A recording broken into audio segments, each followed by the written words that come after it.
me.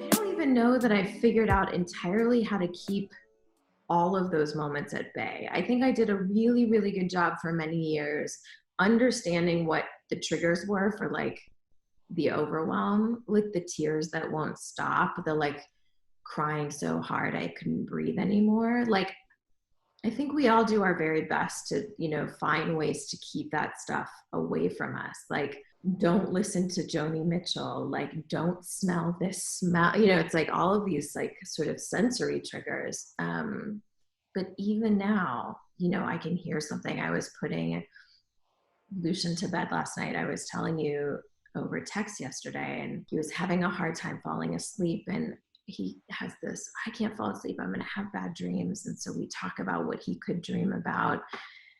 And then I thought he was sort of like, I don't want to dream about Mexican vacations. I don't want to dream about like going to, the beach. And I was like, well, why don't you dream about my mom? She like would have loved you so much. And he said, Mom, I can't dream about her. I don't even know what she looks like. And it was like, I mean, it's awful, awful. There's no real safeguard for those moments of going like, oh fuck, this is forever. Like this is forever. And I can't like, and this is a thing. My kid's like, I can't dream about your mom because I don't even know her. It's like such an odd, there's like the schism in like, the time continuum. It's a very, very odd feeling. But the thing is that's interesting is that my tears welled up in my eyes, and I was like, well, okay. So I laid down with him, and I started to tell him what she looked like. And I said she had really curly dark hair that was really beautiful. And when she smiled, her eyes lit up kind of like yours. And it was like this opportunity that was really lovely, but also that I sort of like would have been mad at my younger grieving self. I would have been like, it doesn't get to be beautiful. It's hard and awful, And so it's interesting understanding that I also have pieces of me in this like journey down the timeline of grief that like is in opposition to itself. My younger self, I can feel sometimes is like, get the fuck out of here. Like, I would have been so annoyed by some of the things I think now. Well, and that's why, we always talk about that word of both, right? It's both. And, you have such a beautiful understanding of time that it's not linear in the way that we've always been taught that it is.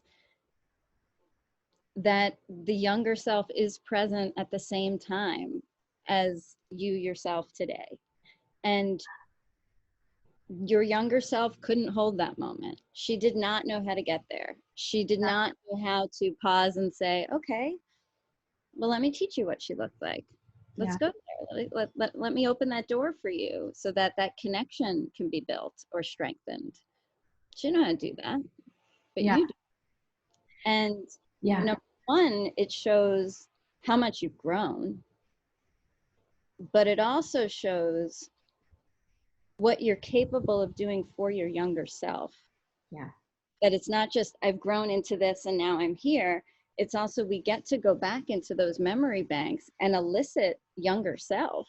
She's there. It's still part of you. She's still a part of you. Right. And show her. It's both. It's dark. It's gritty. Anger comes up. Yeah. And I have this beautiful opportunity to honor my mother in this moment with my son. Yeah. And that's where we talk about shifting from a place of sorrow into a place of honor.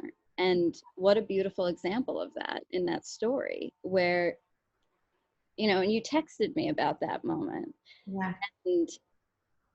And I could feel how deeply sad that feels to hear your son say, I don't know what she looks like. I can't dream about my grandma.